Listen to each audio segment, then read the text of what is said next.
25 जनवरी।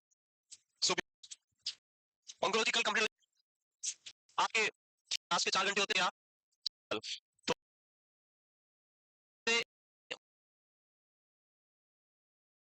उसके साथ में पीडियाट्रिक भी बहुत जल्दी कंप्लीट होने वाला है। जैसे ही पीडियाट्रिक कंप्लीट होगा माइक्रोबायोलॉजी स्टार्ट हो जाएगा, और जैसे ही ओबीजी कंप्लीट होगा स्केलेटल सिस्टम स्टार्ट हो जाएगा। साथ में ऑन्कोलॉजी में कंप्लीट करवा रहा हूं, यूरिनरी तो ऑलरेडी लगभग 1 या 2 क्लास जो है बाकी कंप्लीट हो जाए। टॉपिक डाल दिया था क्या लास्ट क्लास में? क्योंकि नहीं डाला ना, इसका सीक्वेंस आज की जो सेशन है इसमें हम बात करेंगे कुछ डिजीजेस लाइक, आपने टॉपिक डाल दिया था क्या लास्ट क्लास में? क्योंकि आई थिंक मुझे लग रहा है इसका सीक्वेंस चेंज हो गया पीपीटी का, और इसमें जो है सिस्टाइटिस से स्टार्ट हो रहा है, और पॉलीसिस्टिक किडनी डिजीज आपने डाला या नहीं डाला? नहीं डाला ना, फिर ठीक है, वो इसके बाद में होगा आई थिंक 2 पेजेस के बाद में। तो बात करेंगे सिस्टाइटिस से। सिस्टाइटिस जो है यहाँ पे 2 वर्ड से मिलकर बना है, one is cyst and second one is itis. Cyst plus itis. Cyst का मतलब व्हाट इज सिस्ट? हम इसमें तो ब्लडर है, पर what is the meaning of cyst? Cyst means heart one, पता नहीं क्या क्या कौन कौन सा वर्ड किसमें घुसेड़ देते हो आप लोग, पता नहीं। हार्ट वन पाउच सिस्ट है। सिस्ट मतलब सिंपल सा type of cavities which having fluid, जिसमें फ्लूइड भरा है उसको हम क्या बोलते हैं? सिस्ट बोलते हैं। हो गया, यहाँ सिस्ट हो गया, मेरे इधर सिस्ट हो गया। सो फ्लूइड फिल्टेड कैविटी को हम क्या बोलते हैं? सिस्ट। ये वर्ड भी ब्लडर के लिए यूज किया जाता है, क्योंकि ब्लडर भी एक टाइप का फ्लूइड फिल्टेड कैविटी है। Bladder is also type of fluid filled cavity, that's why it is known as cyst. ये जो वुंड अपना सिस्ट बंद होने के बाद ऐसे डिजीज वाला होता है वो नहीं है, it's related to fluid filled cavity bladder के लिए। सो सिस्ट मींस यहाँ पे क्या है? ब्लडर। एंड आइटिस तो आप जानते हैं that is inflammation. So inflammation of the bladder mucosa और bladder wall that is considered as an cystitis, उसको हम क्या बोलते हैं? सिस्टाइटिस। तो ये बहुत कॉमन सा टर्म है cystitis, inflammation of bladder, inflammation of bladder mucosa that is known as cystitis. So inflammation of the bladder from an infection, obstruction of the urethra and other irritants. आगे हम बात करेंगे course के अंदर, बहुत सारे इसके कोर्स हम पढ़ते हैं। So what is cystitis? तो सिंपल वर्ड में inflammation of bladder mucosa और bladder that is known as cystitis. And most common जो हम पढ़ेंगे यहाँ पे इन्फेक्शन जो है, इसमें भी सबसे कॉमन जो पढ़ेंगे वो है बैक्टीरियल इन्फेक्शन। तो सबसे कॉमन टाइप का होता है सिस्टाइटिस, दो टाइप का आगे पढ़ाऊंगा, bacterial and the most common bacteria is E coli, जो सबसे कॉमनली आपको देखने को मिलेगा यहाँ पे। तो इसके बारे में डिटेल में बात करते हैं सिस्टाइटिस के बारे में।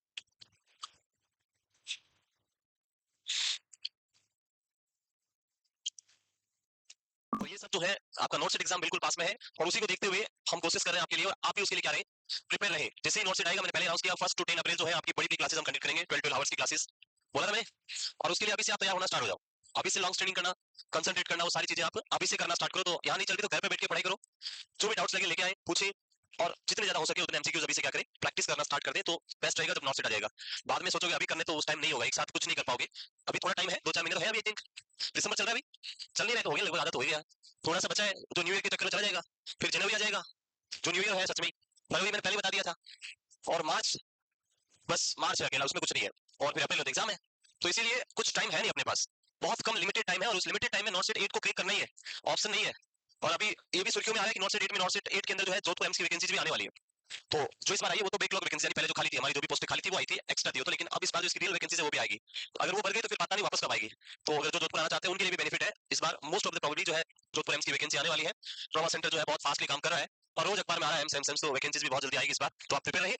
बाकी अदर एम्स की तो आएगी। चल आगे, next course, the most common course is bacterial type of infection is the most common for cystitis. So first one is bacterial infection. This is the most common, सबसे common type में, that is the bacterial infection जो आपको देखने को मिलेगा। And most common bacteria is E. coli, which is normally present in our GIT. So most often caused by Escherichia coli or E. coli, which normally reside in the gastrointestinal tract. हमारे जो GI flora है, bacterial flora है, जिसमें आप देखते हैं बहुत सारे बैक्टीरिया होते हैं, normal bacterial flora and abnormal bacterial flora. The normal bacterial flora control the number of abnormal bacterial flora, जिसमें एक आपका है E. coli, एक आपने क्लोस्ट्रिडियम डिफिसाइल सुना होगा, सुना है, which is responsible for colitis, inflammation of colon, pseudomonas colitis, याद है? तो ई कोलाई सिस्टाइटिस के लिए, और वो कोलाइटिस के लिए रिस्पांसिबल होता है आपका क्लोस्ट्रिडियम डिफिसाइल। क्लोस्ट्रिडियम, अरे तो मैंने पढ़ा था जब फार्मा पढ़ाया था, तो पढ़ाया था ना clostridium difficile, which normally reside in the GI tract. This is the first course which is known as bacterial infection, most common, इसके आगे लिख देंगे आप, this is the most common. उसके अलावा अगर हम बात करें तो सेकंड जो आता है वो आता है इरिटेशन। कुछ ऐसे फैक्टर होते हैं, इरिटेंट होते हैं, जो फ्रीक्वेंटली यूज करने से भी इन्फेक्शन, यूटीआई होने के चांसेस या फिर सिस्टाइटिस होने के चांसेस बढ़ जाते हैं। For example from hygiene product, soaps और बबल बाथ्स। सो ये कुछ ऐसे इरिटेंट्स हैं जो क्या कर सकते हैं, सिस्टाइटिस या इन्फ्लेमेशन कोज कर सकते हैं, थ्रू द यूरेथ्रा ये अंदर जाएंगे और इन्फेक्शन कोज यहाँ पे करेंगे। तो ये सारे इरिटेंट्स से ध्यान रखना है, बैक्टीरियल इन्फेक्शन होने के चांसेस है, तो हाइजीन प्रॉपर मेंटेन करना है।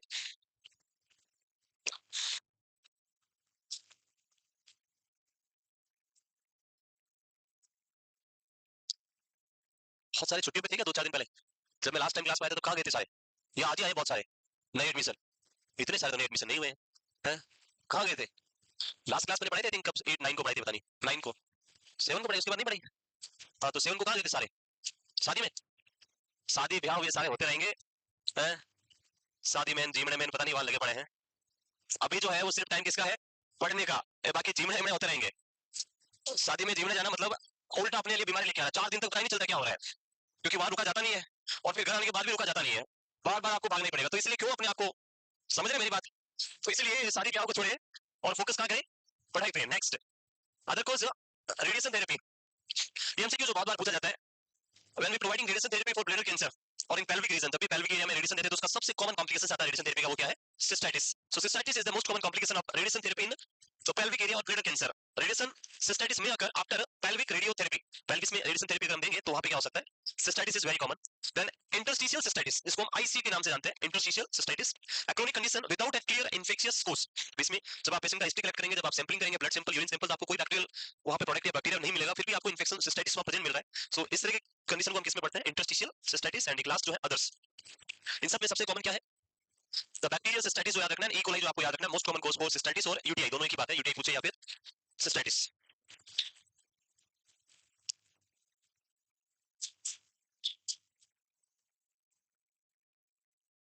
क्लियर है? Yes.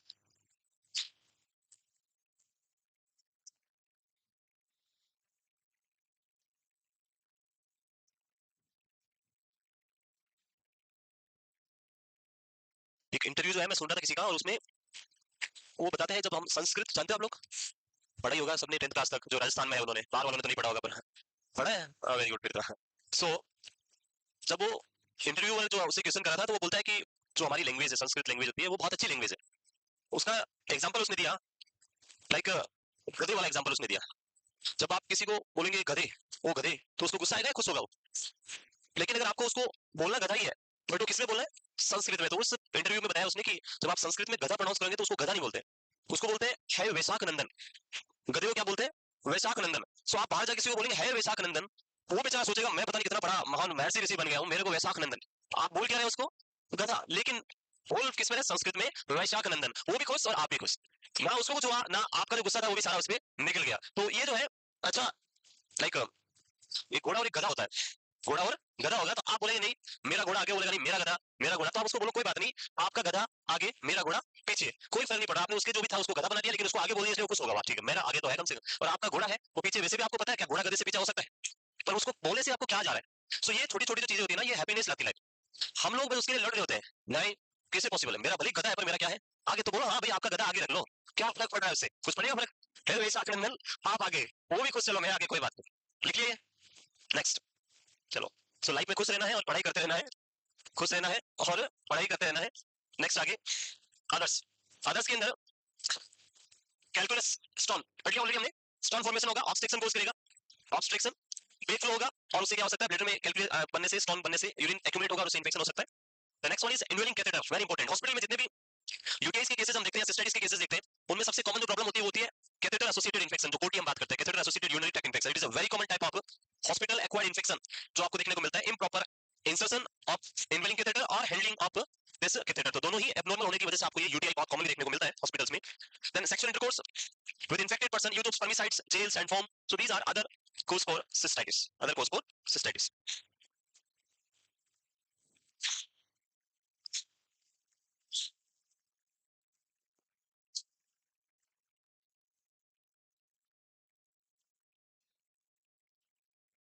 So these are the cause of cystitis. Cystitis के जो cause है वो 5 हमने अलग अलग टाइप से, और सब में सबसे कॉमन याद क्या रखना है? The most common is the bacterial infection which is caused by E. coli. ये क्लियर यहाँ तक लिखिए। The next is the, ये वही पॉइंट जो लिखा हुआ same, most common positive organism is E. coli, Enterobacter and the nasty bacteria Pseudomonas. Very dangerous type of bacteria which is Pseudomonas. Urine कैसा आ सकता है स्यूडोमोनास होने पे? ग्रीन कलर का यूरिन आ सकता है। सो ग्रीनिश टाइप का यूरिन हो सकता है, और अगर ये वुंड में होगा तो ग्रीन पस प्रोड्यूस करेगा, ब्लड में है तो वहां पे ग्रीन यूरिन आपको देखने को मिल सकता है। Cystitis is most common in women, female के अंदर ये सबसे कॉमन होता है, और उसका रीजन आई थिंक हमने पहले पढ़ा है। The reason is short length of urethra, only the 4 centimeter, 4 centimeter होता है। The second thing is hygiene issue, जो opening of the urethra है, it is very near to the anus, opening of urethra near to anus, और इसकी वजह से भी infection होने के चांसेस ज्यादा होते हैं। तो these are the two main reasons जिसकी हम बात कर रहे हैं। एंड पर्सनल हाइजीन अगर प्रॉपर मेंटेन नहीं किया due to menstrual flow another reason की वजह से, तो वहां भी सिस्टाइटिस होने के चांसेस ज्यादा होते हैं। और ये पॉइंट जो मेल में बात करें तो मेल में there is no menstrual flow, the length of the urethra is also compared to male female is very long 16 to 20 centimetre and the opening is also far away from the anus, और इसी वजह से जो है mail में ये cystitis होता है, बट विद अदर कॉज ये होने के चांसेस जो कॉमन फीमेल में है वैसे कॉज में नहीं है। Then the sexually active and pregnant women are most vulnerable to cystitis. So sexually active female जहां पे इन्फेक्टेड पर्सन इन्फेक्टेड कंडीशन में इन्फेक्शन स्प्रेड होने के चांसेस, उसके साथ में प्रेगनेंसी की बात करें तो वहां पे तो ये और ज्यादा वल्नरेबल हो जाता है। ब्लैडर के अंदर जो ब्लैडर लीक होती है वो कंप्रेस होती है, यूरिन प्रॉब्लम जो पास करने में इश्यूज होते हैं, कंप्लीटली ब्लैडर एम्प्टी नहीं होता है, और उसकी वजह से इन्फेक्शन स्प्रेड होने के चांस बार-बार यूरिन आता है प्रेगनेंसी में, small small amount and frequent. उसका रीजन क्योंकि नेक ऑफ द ब्लैडर क्या हो जाती है, कंप्रेस हो जाती है due to the enlargement of uterus, और उसकी वजह से इन्फेक्शन होने के चांसेस वहां बढ़ सकते हैं। Next, but there is a benefit in female. कौन सा ऐसा बेनिफिट है जो प्रिवेंट करता है इस इन्फेक्शन को? द एसिड पीएच जो आपका यहाँ पे बेनिफिशियल जो पॉइंट है फीमेल के अंदर, the presence of acid pH in the vagina that help to prevent this formation of development of infection. ये लिखिए, वो करें। नेक्स्ट, इसलिए आगे हम इसका मैनेजमेंट पढ़ेंगे तो आप देखोगे वहां पे हम पेशेंट को एनकरेज करेंगे to eat acidic type of substances, acid type के जो सब्सटेंसेस है ड्रिंक्स है वो यूज करें। जैसे यूरिन कैसा होगा, एसिडिक यूरिन होगा, उससे बैक्टीरिया जो है किल होगा और बाहर निकल जाएगा, तो वो बेनिफिट करेगा यहाँ पे। सो मैनेजमेंट में भी हम ये ध्यान रखेंगे आगे एसिडिक पीएच जो है वो मेंटेन करनी है पर्सन के अंदर। हटा दे। नेक्स्ट, नहीं लिखा तो कल सुबह आ जाएंगे 8:30 बजे। Very good. और जिसकी इच्छा है वो सब आ सकते हैं, मैंने पहले भी बोला था। और जिसकी, हाँ नए वालों को बोल रहा हूँ, बाकी पुराने वालों को तो सबको आना है, उनके लिए तो है, पर जो न्यू बैच वाले हैं वो चाहे तो वो भी आ सकते हैं, एडिशनल है उनके लिए, उनको वापस में बाद में पढ़ाऊंगा, अगर उनकी इच्छा है तो आ सकते हैं। Next, clinical manifestation of cystitis. अरे आने के लिए बोला, अभी बातें करने के लिए नहीं बोला आप लोगों को। सो सिस्टाइटिस के अंदर जो सिम्टम्स है उनको हम दो पार्ट में देख सकते हैं यहाँ पे। One is urinary symptom, urinary and others या जनरल सिम्टम्स जो आते हैं आपको। सो मेन सिम्टम्स आएंगे वो related to urinary system, like burning urination, incomplete empty of the bladder, urgency, frequency, painful urination, dysuria हम बोलते हैं, ये सारे आपको यहाँ पे देखने को मिलेंगे। सो यूरिनरी सिम्टम्स, फ्रीक्वेंट यूरिनेशन, बार बार, क्योंकि जो बैक्टीरियल ग्रोथ है अंदर जो वो क्या करेगी, ब्लैडर म्यूकोसा को इरिटेट करेगी, उससे बार बार कॉन्ट्रैक्शन होगा, पर्सन बार बार क्या करेगा, यूरिन पास करेगा। अर्जेंसी टू यूरिनेट, एक बार यूरिन फील होने के बाद वो अपने आप को रोक नहीं पाएगा, हमने पढ़ा था urge incontinence, like that person is having very much urgency to pass the urine, he can not able to control the urination, अगर ज्यादा टाइम लगा तो वहीं पे स्पॉइल कर देगा। Dysuria which is painful and burning sensation during urination. Haematuria में present in bacteria जो है वो ब्लैडर वॉल को डैमेज करेंगे, इन्फ्लेमेशन कोज करेंगे, उससे आपका ब्लड जो है इसमें मिक्स होकर आ सकता है यूरिन में। क्लाउडी और फाउल स्मेलिंग, यूरिन के अंदर गंदा गंदा यूरिन और बदबू आ सकती है यूरिन में, वो इंडिकेट करेगा बैक्टीरियल ग्रोथ को, इन्फेक्शन को। So these are the symptoms related to urinary symptoms. Voiding in small amount, जो बार बार यूरिन पास करेगा, यूरिन बहुत लेस अमाउंट में होगा, थोड़ा थोड़ा यूरिन पास करेगा, इससे ब्लैडर इनकम्प्लीट एम्प्टी होगा, बार बार उसको प्रेशर फील होगा, बार बार जाएगा, लेकिन यूरिन कंप्लीटली पास नहीं कर पाएगा। So these are the symptoms related to urinary system. कुछ other symptoms like low abdominal pain होना जो देखने को मिल सकता है। ओल्डर एज के अंदर डिसओरिएंटेशन जो बहुत कॉमनली देखने को मिलता है, यूटी वाले पेशेंट्स में डिसओरिएंटेड होना, वो भी आपको देखने को मिल सकता है।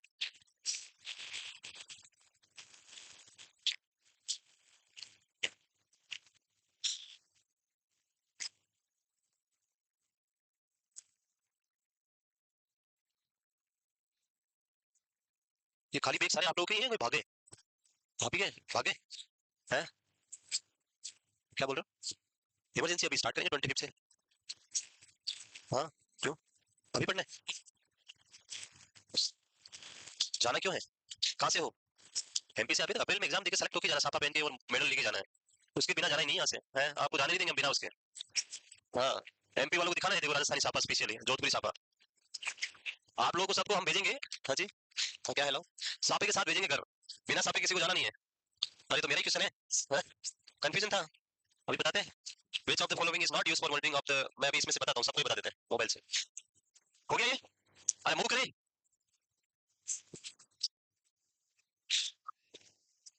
एक क्वेश्चन था जो ये पूछ रहे थे, वो क्वेश्चन को देखते मुझे समझ आ गया, मेरा ही क्वेश्चन था। एक एक प्रोफाइल है जहाँ पे मैं कुछ क्वेश्चन डालता रहता हूँ कभी कभी। हाँ, वहाँ पे इमरजेंसी के क्वेश्चन डालता हूँ मैं।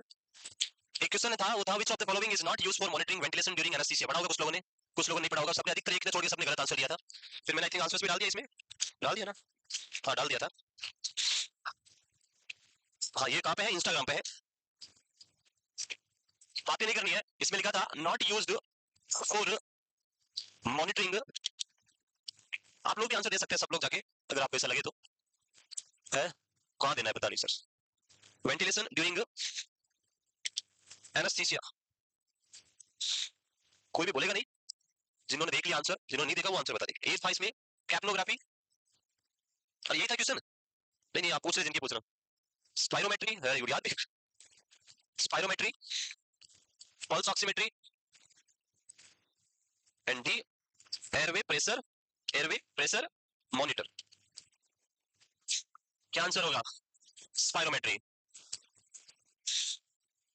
सो क्वेश्चन में क्या लिखा था, which of the following is not used, सुन लो भाई, which of the following is not used for monitoring ventilation during anaesthesia, not used for ventilation during anaesthesia. Ventilation का मीनिंग समझते हो, what is ventilation,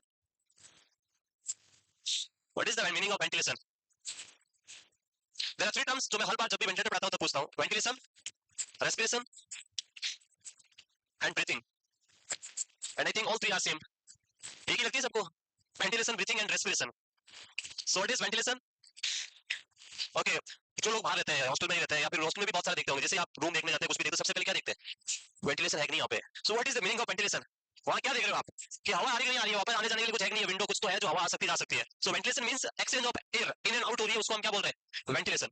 respiration is the exchange of gases, gas exchange होना, जो आपकी CO2 और आपकी जो oxygen है वो एक्सचेंज हो रही है, आपका एक्सटर्नल और इंटरनल जो एक्सचेंज होता है, that is respiration. And breathing is a process, breathing क्या है, एक प्रोसेस है जिसके थ्रू रेस्पिरेशन और वेंटिलेशन कंप्लीट होता है, जिसमें मसल स्ट्रेच करती है, अंदर नेगेटिव प्रेशर जनरेट होता है, उससे अंदर जाते हैं, प्रोसेस जिसके थ्रू ये सब कुछ हो रहा है, उस प्रोसेस को हम क्या बोलते हैं, ब्रीथिंग। सो यहाँ पे जो पूछा है वो पूछा है कि which of the following is not used for monitoring ventilation, ventilation का मतलब एयर के मूवमेंट एक्सचेंज को, जो हम इन एंड आउट की बात कर रहे हैं, एयर इन एंड आउट होती है, उसको हम मॉनिटर करने के लिए क्या यूज नहीं करेंगे ड्यूरिंग एनेस्थीसिया। सो इसके अंदर ऑप्शन है, एक कैप्नोग्राफी, कैप्नोग्राफी का मतलब level of CO2 in expired air, जो मैं एयर एक्सपायर कर रहा हूं उसमें कितनी CO2 है, उससे हम पता लगा सकते हैं कि एयर इन और आउट कितना हुआ, नहीं लगा सकते। और एक्सपायर्ड एयर जो एयर बाहर आ रही है उसमें CO2 का लेवल देखेंगे तो ऑब्वियसली हमें पता लगेगा कि भाई कितनी एयर बाहर आई है। और क्या बताइए, स्पायरोमेट्री, स्पायरोमेट्री क्या होता है, व्हाट इज स्पायरोमेट्री? स्पायरोमेट्री का मतलब आपकी कैपेसिटी, आप इन कितनी कर रहे हैं, आउट कितनी कर रहे हैं, वो मशीन या बोल वाले में फूंक मार दो, फिर वो बोल ऊपर जाती है, वो जितने लेवल पे जाती है वो आपकी पावर, आप कितना आउट कर रहे हैं, इन कर रहे हैं। सो उससे तो पता वही तो है, एक ही रो है, मतलब एयर इन एंड आउट को एग्जैक्ट मेजर करने के लिए एक ही है, वो है स्पायरोमेट्री, जिसको हम बोलते हैं PFT, पल्मोनरी फंक्शन टेस्ट। किसके थ्रू होता है, स्पायरोमेट्री के थ्रू होता है। तो वो तो प्राइमरी आंसर इसका है, इसमें तो करते हैं नॉट नहीं, वो तो मेन यही होता है जिसके थ्रू हम मेजर करते हैं। तो आप लोग इसी को आंसर देते हैं तो गलत हो गया। एंड ये लिखा पल्स ऑक्सीमेट्री, पल्स ऑक्सीमेट्री क्या करता है, क्या वो आपका इन और आउट जो एयर कर रहे हैं उसको मेजर करता है? Pulse oximetry measure the level of oxygen in blood, जो आपका नॉन इन्वेजिव वे के थ्रू जो आप मेजर कर रहे हैं वो पता चल रहा है पल्स ऑक्सीमेट्री से, वो ये नहीं बता रहा कि एयर इन और आउट कितना हुआ है। सो ये आंसर आपका यहाँ पे गलत है। और एयरवे प्रेशर मॉनिटरिंग तो बिल्कुल बताएगा कितना एयरवे प्रेशर है, जितना एयर ज्यादा अंदर जाएगा होता ज्यादा प्रेशर होगा, कम एयर होगा तो कम प्रेशर होगा। तो इसलिए राइट आंसर क्या होगा, C is the right answer, not the A, B और डी। तो ये जो क्वेश्चन है सिंपल से बेसिक क्वेश्चन है, फिर भी हम क्या करते हैं, जैसे आप लोगों ने गलत किया वैसे एग्जाम में भी हम गलत, यस, हाँ, वेरी गुड। जब हम बात करें, आप लोगों ने अभी तक वेंटिलेटर पढ़ा नहीं होगा, जब आप वेंटिलेटर पे आओगे तो वहां मैं बताऊंगा आप लोगों को हर एक चीज। स्पायरोमेट्री का मतलब नहीं वो बॉल में फूंक मारने वाली मशीन को स्पायरोमेट्री बोलते हैं। स्पायरोमेट्री जो आपके वेंटिलेटर होता है वो एयर को इन एंड आउट कितनी कर रहा है प्रॉपर मेजर करता है, वो स्पायरोमेट्री है, दैट इज आल्सो स्पायरोमेट्री। एक पेशेंट खुद कर रहा है वो मैनुअल है, एक मशीन से कर रहा है वो मैकेनिकल है। सो वेंटिलेटर के अंदर ये फंक्शंस होता है, आप उसमें कितनी एयर अंदर जा रही है कितनी एयर बाहर आ रही है उसको इजीली क्या कर सकते हैं, मेजर कर सकते हैं। पर उसी को हम क्या बोलते हैं, टाइटल वॉल्यूम, जो वेंटिलेटर की स्क्रीन पे साफ लिखा होता है VT, कभी देखा होता है ऐसे VT 455 560 अलग अलग आता है ब्रीथ के साथ में, वो क्या है, जो एयर इन एंड आउट है उसको मेजर कर रहा है वो। सो ये किससे मेजर हो रहा है, स्पायरोमेट्री के थ्रू मेजर हो रहा है। सो इसी को हम बोलते हैं स्पायरोमेट्री। क्लियर, चलो आगे नेक्स्ट। आज तक क्वेश्चन आएगा रात को 11 बजे, तब तक आप वेट करें बाकी आगे next is clinical manifestation. So second part, general symptoms. General symptom में altered mental status is the sign of UTI in older adults, disoriented होना या मेंटल स्टेटस का अल्टर्ड होना, that is the clinical presentation of UTI in older adult. ये एक MCQ पहले भी पूछा गया है कि ओल्ड एज के अंदर, ओल्ड एज में अगर पेशेंट को UTI होता है या सिस्टाइटिस होता है तो वहाँ क्या आपको अर्ली सिम्टम में आएगा, तो आंसर होगा उनका मेंटल स्टेटस अल्टर्ड हो जाएगा, बहुत ज्यादा इरिटेट होंगे, चिड़चिड़ापन आ जाएगा पूरी तरह से। तो इस तरह की कंडीशन हम बोलते हैं UTI को इंडिकेट कर रहा है। Then lower abdominal pain and pelvic pressure, low grade fever, obviously infection हुआ है तो वहां पे क्या हो सकता है, फीवर जो देखने को मिलेगा। तो these are the symptoms associated with cystitis. आप लोग रीजनिंग और मैथ्स का नाम सुन के इतने खुश हो रहे हैं जैसे पता नहीं कोई अलग ही कुछ टॉनिक मिलने वाला है जो आपको बस वही सेलेक्ट कराएगा है? क्या रीजनिंग और मैथ्स सेलेक्ट कराएगा है? कोई नहीं, एक बार आप लोग पढ़ लो, पूरा 1-2 महीने चलेगा, जब तक 25 जनवरी तक आप पढ़ लो, उसके बाद हम डिस्कस करेंगे इस टॉपिक पे। नेक्स्ट आगे मूव करें।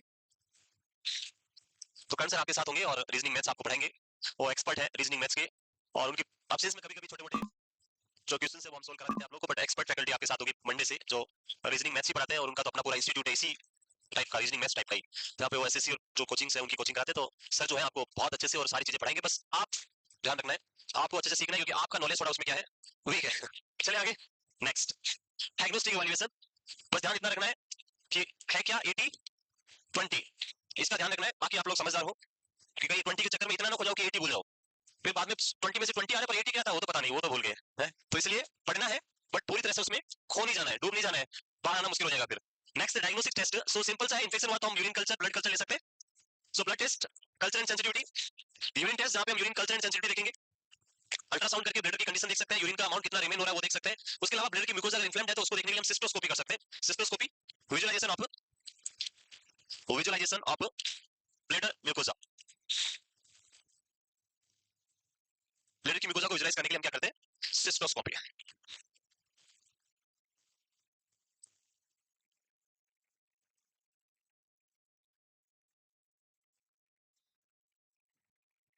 मंडे से एक और चेंज होने वाला है, और वो होगा कि अब मुझे भी नहीं पता होगा कि मेरी क्लास कब है। मुझे भी 3 बजे पता चलेगा कि मुझे ऑफलाइन जाना है ऑनलाइन जाना है, तो इट मींस आपको भी पता नहीं चलेगा कि 3 बजे किसकी क्लास है। समझ रहे हैं मैं क्या कह रहा हूँ? हाँ, कॉपी लानी है चार। चार ही टीचर तो है, एक अली सर, एक आशीष सर, एक श्री सर, और श्री सर तो आएंगे नहीं, एक रवि सर, और बस चार ही तो है। So I don't know, you don't know किसकी क्लास होने वाली है, वो पता चलेगा 3 बजे, क्योंकि जो डिसीजन है डिसाइड किया जाएगा वो 3 बजे डिसाइड होगा, क्योंकि मैं 3 बजे फ्री होऊंगा, अब उससे पहले बिजी रहूंगा मैं। तो 3 बजे पता चलेगा किसकी क्लास है, तो आपको भी पता नहीं चलेगा किसकी क्लास है। तो आपको अपने हिसाब से पहले क्या होना है, जैसे पहले भी आती थी आप लोग प्रिपेयर होके, तो अभी भी आनी है वही सेम, वही अभी फिर से आपके ऊपर है, क्योंकि कुछ लोग जो है ऐसा फ्रिक्वेंटली देखा गया है, ऑब्जर्व किया गया कि कुछ लोग जो है भागने वाली या बंक करने वाली चीजें जो बहुत देखी है कि भाग जाते हैं, आज तो ये क्लास है, आज तो छुट्टी, आज नहीं जाना है, तो ये चीजें जो है आपकी रॉन्ग हैबिट्स है, और ऐसा ना करें। नुकसान किसको है, आपको। इसलिए मंडे से कल कल और आपको एंजॉय करो, कल कल और देख लो, कल तो वैसे बताइए आपको मेरी क्लास सुबह है, शाम को अली सर और शर्मा जी क्लास है, बस बाकी मंडे से आपको मुझे किसी को पता नहीं हो। चलिए आगे, नेक्स्ट इज मैनेजमेंट। सो अगर मैनेजमेंट की बात करें तो इन्फेक्शन हुआ है, और इन्फेक्शन हुआ तो एक ही ट्रीटमेंट है, वो है एंटीबायोटिक थेरेपी। सो बैक्टीरियल सिस्टाइटिस प्रेजेंट है अगर बैक्टीरिया की वजह से, तो वहां पे हम एंटीबायोटिक थेरेपी पे जाएंगे। और एंटीबायोटिक्स जो बहुत इंपॉर्टेंट यहाँ पे, यूरिनरी एंटीबायोटिक, जब भी यूटीआई या सिस्टाइटिस होता है, very common type of antibiotic जो हम यूज करते हैं दैट इज नाइट्रोफ्यूरेंटॉइड। सुने, नाइट्रोफ्यूरिन ग्रुप की एंटीबायोटिक है नाइट्रोफ्यूरिन, और ये एंटीबायोटिक हम कॉमनली यूज करते हैं जब भी पेशेंट में यूटीआई या सिस्टाइटिस आपको देखने को मिलता है। उसके अलावा ट्राइमेथोप्राइम, सल्फामेथोक्सोल जो सल्फा ग्रुप की ड्रग्स है वो भी हम यूज कर सकते हैं, और फोस्फोमाइसिन जो आपकी एंटीबायोटिक के अंदर एक और ग्रुप है फोस्फो ग्रुप की ड्रग, वो भी आप यूज कर सकते हैं। बट तीनों में से अगर आपको एक आंसर देना है तो answer is that nitrofurantoin is very commonly used first line antibiotic in case of bacterial cystitis.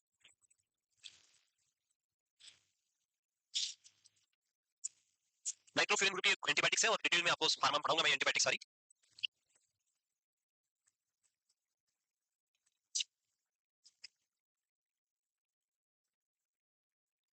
ये जो दो एंटीबायोटिक्स है, ट्राइमेथोप्राइम एंड सल्फामेथोक्सोल, ये दोनों साथ में कॉम्बिनेशन में अवेलेबल होती है, और जब ऐसी कोई भी ड्रग्स का कॉम्बिनेशन फॉर्म यूज किया जाता है, इसको बोलते हैं सिनर्जिस्टिक या synonymism, synergistic effect of drug, synergistic effect, when we use two drug together to increase the effect of another drug, एक ड्रग दूसरे ड्रग के इफेक्ट को बढ़ाती है, इस इफेक्ट को हम क्या बोलते हैं, सिनर्जिस्टिक या सिनोनिज्म इफेक्ट ऑफ ड्रग।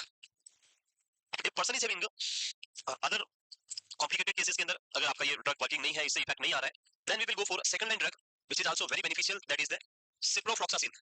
जानते हो, ciprofloxacin is a type of fluoroquinolones, it's a type of fluoroquinolones, there are four group of fluoroquinolones जो आपने पढ़ी होगी, पहले पढ़ी है, फर्स्ट जनरेशन पढ़ी है तो ऐसे आना चाहिए, फर्स्ट जनरेशन तुरंत, हाँ सेकंड आ जाएगा तुरंत, नैलिडिक्सिक एसिड, फर्स्ट सेकंड तो बच्चे को भी आता है, nalidixic acid, this is known as first generation group of drug.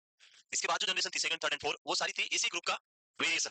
नैलिडिक्सिक acid के साथ हमने ऐड कर दिया फ्लोरो ग्रुप, फ्लोरो ग्रुप, और ये बन गई फ्लोरोक्विनोलॉन्स, ये नैलिडिक्सिक एसिड को हम बोलते हैं क्विनोलॉन्स, सो क्विनोलॉन्स के साथ ऐड किया fluoro group, fluorine group, that's why it is known as fluoroquinolones. Second generation जहां पे सीएनओ ग्रुप की ड्रग आती है, ciprofloxacin, norfloxacin and ofloxacin, these are the three group of drug जो आती है सेकंड जनरेशन में, ciprofloxacin, floxacin, norfloxacin and ofloxacin. Third generation that is levofloxacin,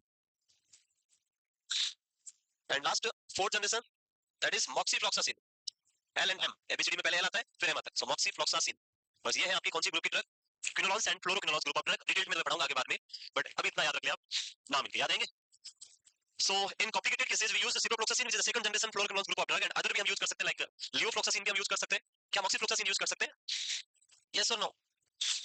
moxifloxacin, moxifloxacin is excreted through bile, non renal rooted, जो भी non renal root होते हैं, bile या skin के थ्रू या जीए की साउट होती है, ये किडनी साउट नहीं होती है, और जब किडनी में नहीं जाएगी तो ड्रग का इफेक्ट किडनी में नहीं आएगा, इसलिए जो किडनी वाला इंफेक्शन है वहां पे मॉक्सीफ्लॉक्सासिन हम यूज नहीं कर सकते, बट रेनल फेलियर के पेशेंट्स में मॉक्सीफ्लॉक्सासिन यूज कर सकते हैं, क्योंकि किडनी के पास नहीं जाती है। लेकिन ये जो रिमेनिंग ड्रग्स है first second and third generation, ये तीनों रेनल फेलियर में यूज नहीं कर सकते, क्योंकि किडनी के थ्रू एक्सक्रीट आउट होती है।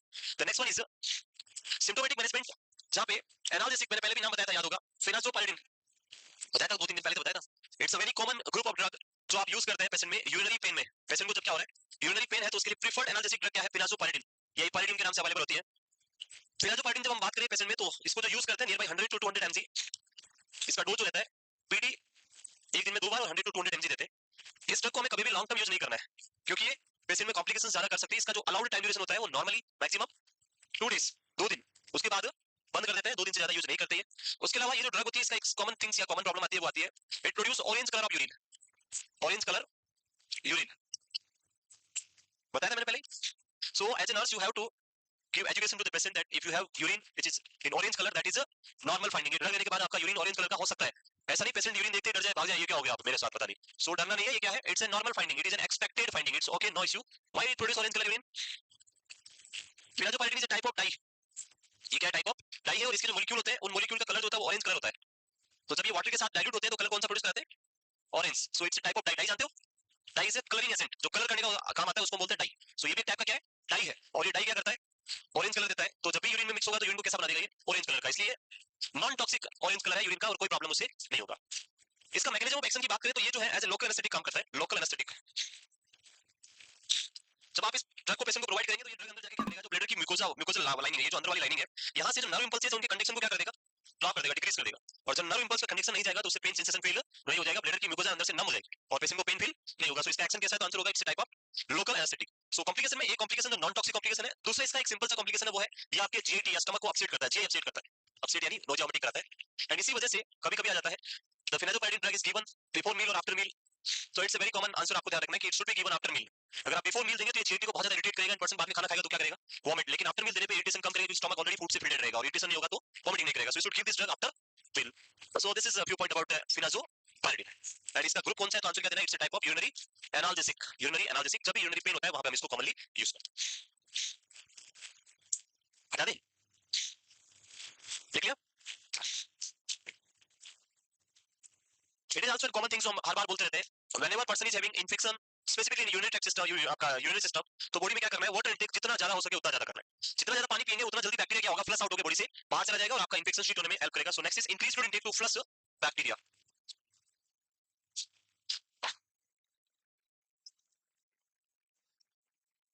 ठीक है? हो गए. Next non infectious cystitis. Non infectious का मतलब जैसे हमने बात किया था कोई इरिटेशन की वजह से हो रहा है, इरिटेंट की वजह से है या और अदर कोई जो कोज हमने पढ़े थे उनकी वजह से, तो उसको हम क्या बोलेंगे? Non infectious. यहाँ पे बैक्टीरिया प्रेजेंट नहीं है लेकिन ब्लड में क्या हो रखा है? सिस्टाइटिस. सो यहाँ पे कोज जो है उसको ट्रीट करना है आपको. अवॉइड इरिटेंट्स, परफ्यूम प्रोडक्ट या ऐसे कोई भी इरिटेंट जिसकी वजह से सिस्टाइटिस आइडेंटिफाई हो रहा है उस प्रोडक्ट को क्या करें? अवॉइड करें. एंटी इंफ्लेमेटरी मेडिकेशंस और blood relaxant for pain. Next physical therapy for pelvic floor dysfunction in IC में बताया था इंटरस्टिशियल सिस्टाइटिस, जहां पे पेल्विक फ्लोर डिसफंक्शन में फिजिकल थेरेपी स्पेसिफिकली कौन से टाइप की एक्सरसाइज कराएंगे? द कीगल एक्सरसाइज और पेल्विक फ्लोर मसल एक्सरसाइज. तो नॉन इन्फेक्शियस के अंदर तो जो कोज है उसको ट्रीट करना है आपको, उसमें और कोई स्पेसिफिक एंटीबायोटिक रिक्वायर्ड नहीं होती है क्योंकि वो बैक्टीरिया प्रेजेंट ही नहीं है, तो एंटीबायोटिक रिक्वायरमेंट उसमें बिल्कुल भी नहीं है. अगर बैक्टीरिया होगा तो आप एंटीबायोटिक प्रोवाइड करेंगे. और एंटीबायोटिक अगर पूछे तो first line of antibiotic in bacterial nitrofurantoin. Last Tuesday test में आई थिंक कोई क्वेश्चन नहीं आया होगा. नहीं आया था तो फिर इस बार तो आना चाहिए. नहीं.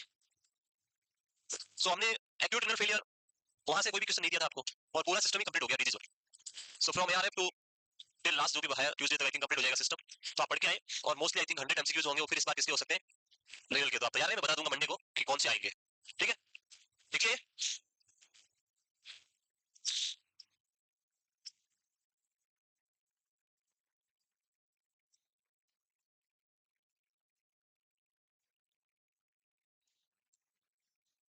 बुक रे. Yes.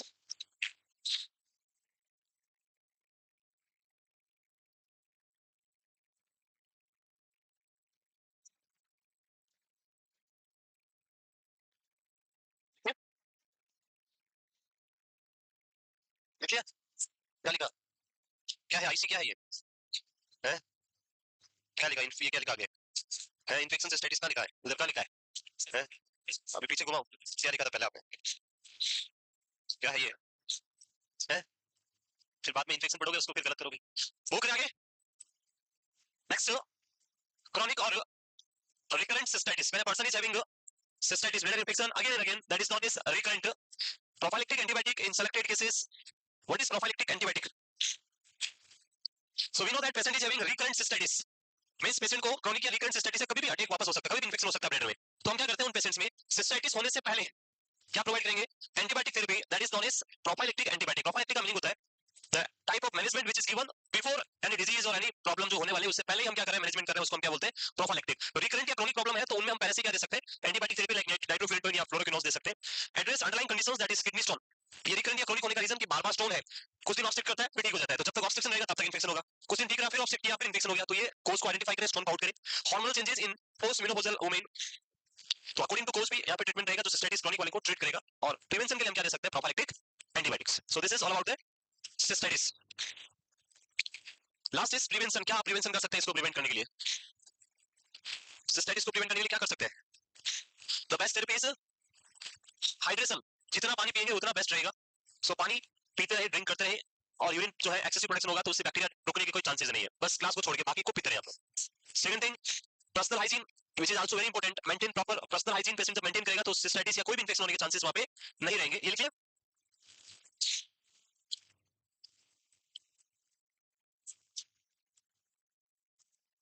The next is prevention. So in preventive measures maintain good. नहीं लिखा पर कितना लिखोगे, है सारा का सारा लिख लोगे आज ही, थोड़ा बहुत कल के लिए रख लो। पढ़ाई तो आप लोग इतना सा करते हो, पता है ना, इतना बड़ा सिलेबस है, उसमें इतना रहता है हमारे पास सब कुछ। वो जो हमारे प्राइम मिनिस्टर थे नेहरू जी, और जो प्रथम प्राइम मिनिस्टर थे, उन्होंने बोला था कि अगर मैं ऊपर से 100 रुपए बेचता हूँ तो नीचे जो आता है वो 1 रुपया पहुंचता है आपके पास, वो 99 पता नहीं कहाँ जाता है। वैसा ही है कि आपको यहाँ पे 100 डिलीवर करते हो, आप पेपर में लगभग 10 रुपए का समथिंग डिलीवर देते हो, बाकी पता नहीं कहाँ जाता है। सो आपकी डिलीवरी रेट हो क्या करो, अरे क्या हो गया, आप लोग साइलेंस नहीं मेंटेन करते हो, फिर मेरे को क्या हो जाता है, फिर मेरा मूड स्विंग हो जाता है, क्योंकि मैं साइकेट्रिक पढ़ाया हुआ आदमी है, और साइकेट्रिक पढ़ाने के लिए साइकेट्रिस्ट बनना पड़ता है, अंदर दिमाग में वो साइकेट्रिक घुसानी पड़ती है, पागल बनना पड़ता है, तभी पागलों को पढ़ा पाता है। और आप लोग उस चीज को समझते नहीं है, साइकेट्रिक पढ़ाने के लिए पागल बनना पड़ता है, यहाँ पे वो सारी एक्टिंग करनी पड़ती है, और वो बहुत अच्छे से करी है मैंने, तो फिर वो आ जाएगा और मूड स्विंग होगा, मीनिया के अंदर वो पेंडुलम ऐसे घूमेगा, एक तरफ डिप्रेशन एक तरफ मेनिया, बाइपोलर डिसऑर्डर हो जाएगा फिर। तो इसीलिए साइलेंस मेंटेन करो, और जो मैं पढ़ा रहा हूँ उस पर फोकस करो, अपना नंबर मार्क्स बढ़ाओ। ये पेपर क्यों नहीं करवा रहे, हम बंद क्यों कर रहे हैं, आप लोग नहीं कर रहे हो इसलिए। वो अभी तो ठीक है, मैंने बोला ठीक है सर मैं करता हूँ इसलिए वो मान गए, नहीं तो बंद कर देते परमानेंटली, बंद कर दो, क्लास कनेक्ट करो इनकी, बस सिलेबस कराओ पूरा। किसका लॉस है, आपका लॉस है। क्यों लॉस कराना है, पहले हर एक संडे को हमारा एक स्पेशल डाउट सेशन होता था, जिसमें टीचर जो 3 बजे से लेकर 7 बजे तक एक रूम में बैठा रहता था, हर एक टीचर, सारे टीचर, और आपके जो भी डाउट है वो लेके आप जा सकते थे, जो कम से कम 2 महीने तक चलाया था हमने हर संडे को। लेकिन कोई आता ही नहीं था, बेचारा टीचर वहां बैठा है, वो बेटा बेटा क्या करे, बोर हो रहा है, कोई आ ही नहीं रहा है, तो फिर उसको बंद करना पड़ा, क्योंकि आप लोगों ने इंटरेस्ट नहीं दिखाया, आप मतलब आपके भाई बहन थे होंगे कोई। सो उससे क्या हो गया, एक जो बेनिफिट थिंग थी वो बहुत अच्छा था कि बहुत चीजें आप यहाँ नहीं पूछ पाते हो, आपको लगता है यार ये सुन रहा है वो सुन रही है, इसकी क्या कहेगी बाद में, वहां जाके इतना नहीं आता है, यही तूने वहां पूछा, अच्छा। सो आप वो चीजें वहां अकेले में भी आपको जो शर्म आ रही है, जो आप कोई डाउट है जो नहीं पूछ पा रहे, तो आप पूछ सकते हैं, वो चीज बेनिफिशियल था। पर आप लोगों ने नहीं, उसको तो रहने दो, क्या जाना है छुट्टी, आज आज गोलगप्पे खाएंगे, वहां जाके उधर सरदारपुरा चलेंगे, वहां चलेंगे और देखेंगे उसमें जाएंगे, और यही करते हैं, ये सुनो। तो इसलिए ऐसा नहीं करना है, और जो भी आपको दिया जा रहा है उसको पूरी तरह से यूटिलाइज करें, नहीं तो वो चीज परमानेंट बंद हो जाएगी। फिर चलिए आगे next, prevention. So good personal hygiene, stay hydrated, पानी पीते रहे और यूरिन फ्रीक्वेंटली पास करते रहे, urinate after sexual activity to reduce infectious risk. So urine करने से जो भी बैक्टीरिया है वो फ्लो आउट होकर बाहर आ जाएगा। एंड अवॉइड इरिटेंट लाइक हाथ, सॉप और डोसेज होती है, वॉशिंग होती है, सारी चीजें अवॉइड करें। एक्सटर्नल थिंग्स जो हम यूज करते हैं वो चीजें अवॉइड करने से इन्फेक्शन होने के चांसेस कम हो सकते हैं। So these are the preventive measures जो आप यूज कर सकते हैं सिस्टाइटिस या यूटीआई को प्रिवेंट करने के लिए। This is all about the cystitis और UTI. Now you have any doubt you can ask, otherwise I will ask the MCQs about this cystitis और यूटीआई। इस स्लाइड में है, अभी क्वेश्चन है, आज हर बार ये कि आपने चेंज कर दिया, 10 क्वेश्चन है, तो आपकी कोई डाउट है तो पूछो, नहीं तो फिर मैं पूछूंगा और सबको आंसर आना चाहिए उनका। यस, कोई डाउट नहीं है, पता नहीं आपके डाउट कब आएंगे, अरे कुछ तो लाओ कुछ तो। So what is cystitis? तो सिंपल वर्ड में it's an inflammation of the bladder mucosa that is known as cystitis. Main common cause पूछेंगे तो answer is the bacterial infection which is E coli या इसीरियन कोलाई जो है वो आपका सबसे कॉमन, और नॉर्मली हमारे जीआईटी में प्रेजेंट होता है। जब इसका नंबर बढ़ता है तो ये क्या करेगा, सिस्टाइटिस कोज करेगा। उसके बाद अदर कोजेस हमने देखे, उसके बाद इसके जो सिम्टम्स थे, दो टाइप से हमने बात किया, urinary symptom and general symptom. Urinary symptom में फ्रीक्वेंसी बढ़ना, अर्जेंसी होना, ब्लैडर पेन होना या इरिटेशन होना, बर्निंग सेंसेशन होना, ब्लैडर इनकम्प्लीटली एम्प्टी होना, फ्रीक्वेंटली स्मॉल स्मॉल अमाउंट में यूरिन पास करना, और जनरल सिम्टम में low abdominal discomfort, pain. Older adult में जो मेंटल स्टेटस है वो क्या हो जाएगा, अल्टर्ड। डायग्नोसिस करना इजी है, ब्लड कल्चर और यूरिन कल्चर करें, और चाहिए तो सिस्टोस्कोपी एंड अल्ट्रासाउंड कर लें। मैनेजमेंट, एंटीबायोटिक देनी है, main antibiotic is nitrofurantoin, it's a nitrofuran group of antibiotic, और उसके साथ में सल्फोनामाइड ग्रुप ऑफ ड्रग्स हम दे सकते हैं, और यूरिनरी एनाल्जेसिक पेन के लिए हम यूज करते हैं फिनाजोपायरिडीन, जिसके बारे में पूरा आपको मैंने बता दिया। Next, prostatitis.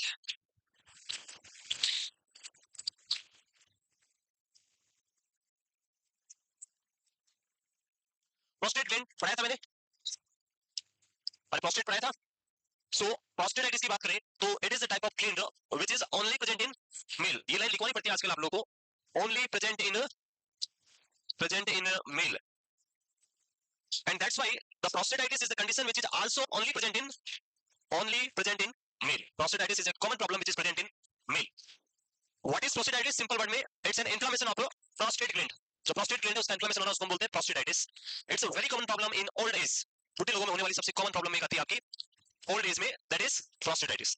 Location की बात करें anatomically तो it is present around the urethra, and that's why a very common problem present in case of prostatitis, that is urinary obstruction. जो यूरिन आना बंद हो जाता है ओल्ड एज में, पर्सन यूरिन पास नहीं कर पा रहा, मतलब मोस्ट प्रोबेबली पेशेंट को क्या हो रखा है, प्रोस्टेटाइटिस हो रखा है। सो वेरी कॉमन प्रॉब्लम जिसको यहाँ पे देखने को मिलेगा, यूरिनरी ऑब्स्ट्रक्शन, जो यहाँ पे प्रेजेंट में इजीली आपको आइडेंटिफाई करेगा इस प्रॉब्लम को, यूरिनरी ऑब्स्ट्रक्शन। और होने का रीजन क्योंकि इन्फ्लेम्ड होगा तो ओपनिंग नैरो हो जाएगी, यूरिथ्रा स्ट्रक्चर नैरो होकर यूरिन पास करने में डिफिकल्टी होगी, पर्सन को हेजिटेसी होगी, जो फ्लो है वो कम हो जाएगा। यूरिन जब पास करेगा, कॉमन जो आप हिस्ट्री में देखेंगे तो यूरिन की वजह से जो पैर है वो पूरे गीले रहेंगे, पेशेंट यूरिन पास करने के बाद बोलेगा सारे पैर गीले हो जाते हैं क्योंकि स्ट्रीम को वो मेंटेन नहीं कर पा रहे, तो वो कॉमन सिम्टम्स है प्रोस्टेटाइटिस के अंदर।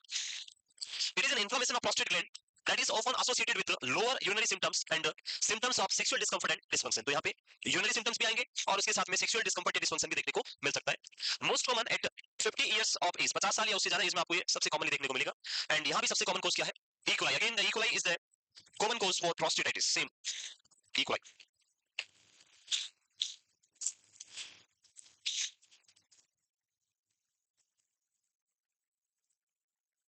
Inflammation of prostate gland, that is prostatitis, it will produce symptoms like urinary obstruction, difficulty in passing urine, painful urination, weak stream, weak flow of the urine, and उसके साथ में sexual dysfunction and disturbance भी देखने को यहाँ पे मिलेंगे।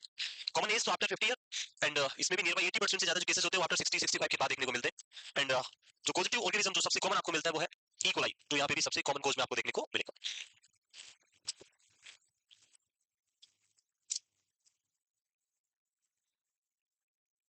लिख लिया? किस किसने लिखा कि it is only present in male notebook में है? यस लिखा बहुत सारे ने, the still don't have confident, बाद में भी याद करेंगे prostatitis it is only present in male, it is only present in male. So always use in common sense भी कभी कभी यूज करना है कुछ जगह पे, हर जगह पे रखना नहीं है, हर चीज में वो यूज नहीं करना है, थोड़ा कॉमन सेंस भी काम लेना कहीं कहीं। यस, और जिन्होंने लिखा कट नहीं करना है, खराब लगेगा नोटबुक में। आगे मूव करें, next. Most common in 50 year of age and the most common causative organism is E coli. Next types, नहीं लिखा? टाइप्स की बात करें तो मेनली यहाँ पे चार टाइप हम इसके देखते हैं। The one is acute bacterial prostatitis, acute bacterial जहां पे सडन ऑनसेट हुआ है, पहली बार हुआ है, एंड बैक्टीरियल इन्फेक्शन की वजह से हुआ है, उसको हम क्या बोलते हैं, type 1 acute bacterial prostatitis. Type 2 is a chronic bacterial prostatitis, person is having a repeated attack of bacterial prostatitis, that is known as chronic prostatitis. यानी यहाँ पे जो पर्सन आपके पास आएगा तो person is having a history of prostatitis, पहले से ही वो बोलेगा 2 बार 3 बार 4 बार पहले ही हो चुका है, तो हम क्या डायग्नोस करेंगे वहां पे, it's a chronic type of bacterial prostatitis. Type 3 which is the most common type, सबसे कॉमन टाइप क्या है, most common, that is type 3, it's a chronic pelvic pain syndrome, या sometime it is known as chronic prostatitis. इसको chronic prostatitis इसलिए बोलते हैं, chronic prostatitis. यहाँ पे क्रॉनिक बैक्टीरियल प्रोस्टेटाइटिस है, यानी यहाँ पे हमें कोज का पता है कि विच इज द बैक्टीरिया और which is the type of microorganism causing prostatitis, तो यहाँ पे पता बैक्टीरिया का है, लेकिन in this type of prostatitis there is no known cause, वहां पे पता नहीं चलेगा कि किसकी वजह से प्रोस्टेटाइटिस हुआ है, कौन कर रहा है नहीं पता, और सिम्टम्स किसके हैं, प्रोस्टेटाइटिस के हैं, तो इसको हम क्या बोलते हैं, क्रॉनिक पेल्विक पेन सिंड्रोम। और जो भी पर्सन जो आते हैं ओल्ड एज में प्रोस्टेटाइटिस के साथ में, उनमें पता ही नहीं चलता कि बैक्टीरियल इन्फेक्शन तो है नहीं, ब्लड में भी नहीं, यूरिन में भी नहीं है, फिर भी प्रोस्टेटाइटिस हो रहा है, तो उसको हम क्या डायग्नोस करते हैं, क्रॉनिक पेल्विक पेन सिंड्रोम, जिसको हम शॉर्ट में बोलते हैं सीपीपीएस, और ये या सीपीपीटी भी बोलते हैं कहीं पे, क्रॉनिक पेल्विक पेन डिजीज या एस डीएस लिखे, और ये सबसे कॉमन टाइप आपको देखने को मिलेगा। And the last one is asymptomatic inflammatory prostatitis. Asymptomatic यानी पर्सन की बॉडी में कोई सिम्टम नहीं है, देयर इज नो सिम्टम, लेकिन by the chance, by the way, अगर किसी अदर प्रॉब्लम के लिए पेशेंट हॉस्पिटल जाता है, कोई अदर इश्यूज हुआ, कोई भी इश्यूज हुआ और उसके लिए हॉस्पिटल लाइक ब्लड में कोई प्रॉब्लम है या यूरिनरी प्रॉब्लम कोई भी हो गया या अदर कोई सेक्सुअल प्रॉब्लम्स के लिए जाता है, और वहां पे जब वो उसकी डायग्नोस कर रहे होते हैं तब उनको पता चलता है कि पेशेंट को क्या हो रखा है, प्रोस्टेटाइटिस, लेकिन बॉडी में इसका कोई सिम्टम नहीं है, तो उसको हम क्या बोलेंगे, asymptomatic inflammatory prostatitis. So this is the fourth type. चारों में से सबसे कॉमन पूछे तो आंसर क्या होगा, chronic pelvic pain syndrome is the most common type, जिसमें आपको कौन सा ऑर्गेनिज्म है पॉजिटिव एजेंट वो पता नहीं होता, no non positive organism present in this condition. So these are the four types of prostatitis: acute bacterial, chronic pelvic pain syndrome and asymptomatic inflammatory prostatitis. ठीक है? Next clinical manifestation. So this is urethra, and ये gland जो है आपके urethra के long present रहेगा। Gland यहाँ पे क्या कर रहा है, ऑब्स्ट्रक्शन कोज कर रहा है, एंड इसकी वजह से जो यूरिन का फ्लो है वो क्या हो जाएगा, डिक्रीज। सो जो अर्ली सिम्टम्स में आएंगे, डिक्रीज यूरिन फ्लो, उसके साथ साथ में जो स्ट्रीम है वो भी क्या हो जाएगा, वीक, और उसकी वजह से जो यूरिन जो गिरेगा वो आपके पेशेंट के पैरों पे यूरिन गिरेगा। So these are the early symptoms जो आइडेंटिफिकेशन के लिए हम यूज करते हैं, यूरिन का फ्लो वीक आना प्लस स्ट्रीम वीक आएगा, जिससे यूरिन सारा पैरों के ऊपर गिरेगा। उसके साथ में ऑब्स्ट्रक्शन की वजह से ब्लैडर इनकम्प्लीट एम्प्टी होगा, incomplete empty of bladder, incomplete bladder empty. जब ब्लैडर इनकम्प्लीट एम्प्टी होगा तो पर्सन को जो है फ्रीक्वेंसी क्या हो जाएगी, इंक्रीज, इंक्रीज फ्रीक्वेंसी, बार बार यूरिन पास करने जाएगा।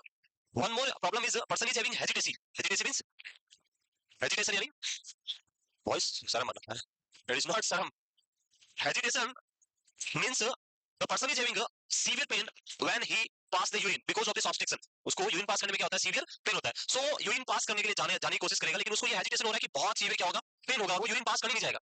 वो यूरिन पास करने के लिए कोशिश करेगा लेकिन यूरिन को स्टार्ट नहीं कर पाएगा ड्यू टू द हेजिटेशन, क्योंकि उसको क्या लग रहा है बहुत सीवियर पेन होगा। सो दैट कंडीशन जो कॉमन होगी कि he is unable to start passing urine और he unable to pass the urine because of the hesitation, तो वो भी यहां कॉमनली देखने को मिलेगा। So fever because of infection, dysuria painful urination, painful urination,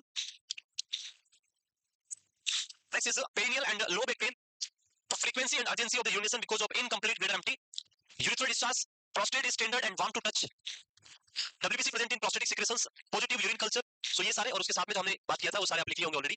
frequency के साथ साथ पर्सन का जो फ्लो है और जो स्ट्रीम है वो सारे क्या हो जाएंगे, वो वीक हो जाएंगे, तो वो भी देखने को यहाँ पे मिलेंगे।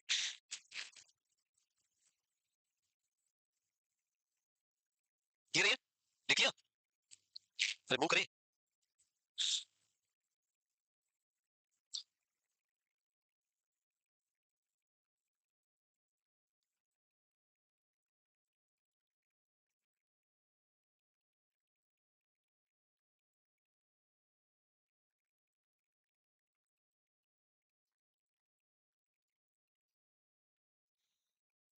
वो करें, prostatitis, inflammation of prostate gland, mainly caused by the E. coli.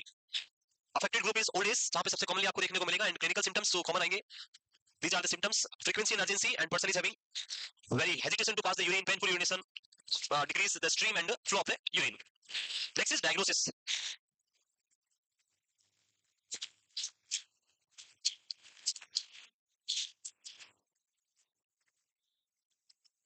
Next, assessment or diagnostic evaluation. So we will go for the blood test. Blood culture हम कर सकते हैं, CS, urine culture, a very important test which is known as PSA, prostate specific antigen.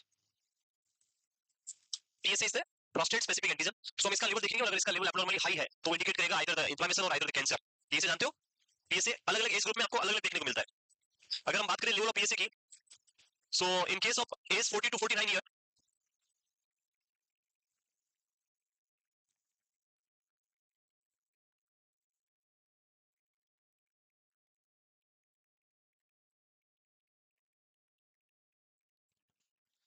As from 40 to 49 years of age या इससे below as है, तो उस condition में जो इसका लेवल होता है that should be less than 2.5 Ng per DL. It's Ng, nanogram, not milligram, it's Ng, nanogram. If the age is 50 to 59 year of age, then it should be less than 3.5 Ng per DL. Age is 60 to 69 year of age, then it should be less than 4.5 Ng per DL. And if the age is 70 or above years, then it should be less than 6.5 Ng per DL. So this is the normal PSA level जो हम देखते हैं person के अंदर। इन normally अगर हम बात करें normal adult person, if the level of PSA is more than 4 Ng per DL, adult के अंदर अगर इसका level more than 4 Ng per DL से हाई आपको मिलता है, मोर देन यानी सॉरी ऐसा more than, then it is an indication for patient is having cancer of prostate. Prostate gland के कैंसर को इंडिकेट करेगा अगर एडल्ट पर्सन की हम बात करें तो उसमें मोर than 4 Ng per DL is an indication for cancer. Otherwise specific age group पूछे तो आपको इनके अकॉर्डिंग आंसर दे देना है। तो ये clear? Yes, prostate specific antigen and उनका लेवल हटा दे।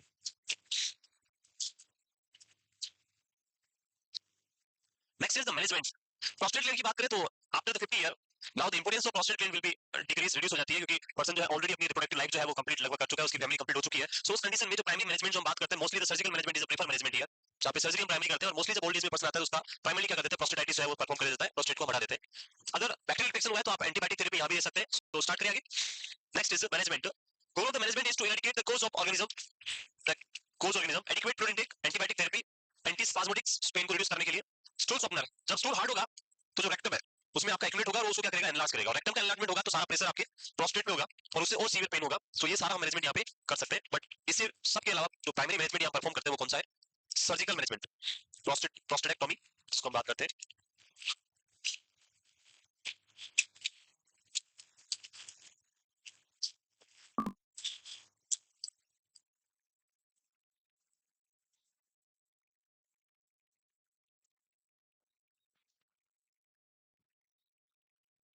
प्रोस्टेक्टोमी की बात करें तो सबसे कॉमन टाइप्स हम बात करते हैं वो है the transurethral resection of prostate, that is TURP। अलग अलग तरीके से हम निकाल सकते हैं बट मोस्ट हम यूज करते हैं जो आपका TURP हम बात करते हैं। अदर लाइक सुप्राप्यूबिक प्रोस्टेक्टोमी हम कर सकते हैं, रेट्रोप्यूबिक प्रोस्टेक्टोमी हम कर सकते हैं, लेजर प्रोस्टेक्टोमी हम कर सकते हैं, बट सबसे ज्यादा प्रेफर कौन सा करते हैं?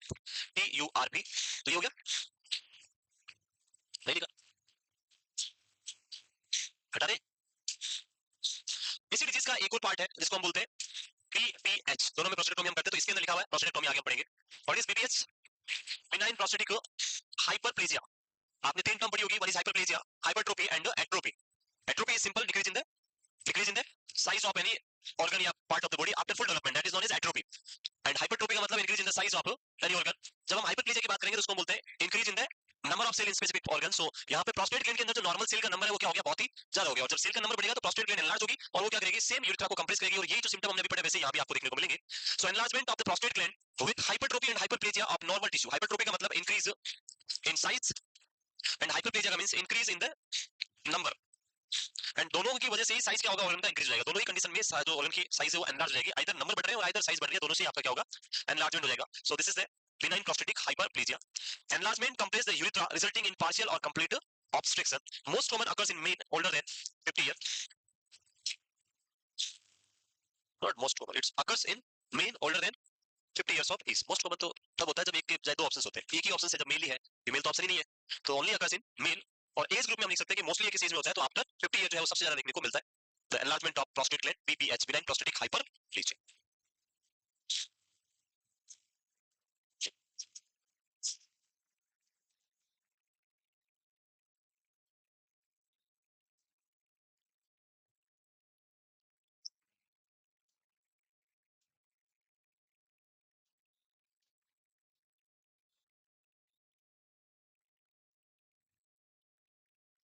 तो टेस्ट के लिए जो है रेनल सिस्टम बढ़ गया है, एक्यूट रेनल फेलियर से स्टार्ट करके जो हम पढ़ेंगे आगे लास्ट तक। वही तो मैंने बताया था अभी।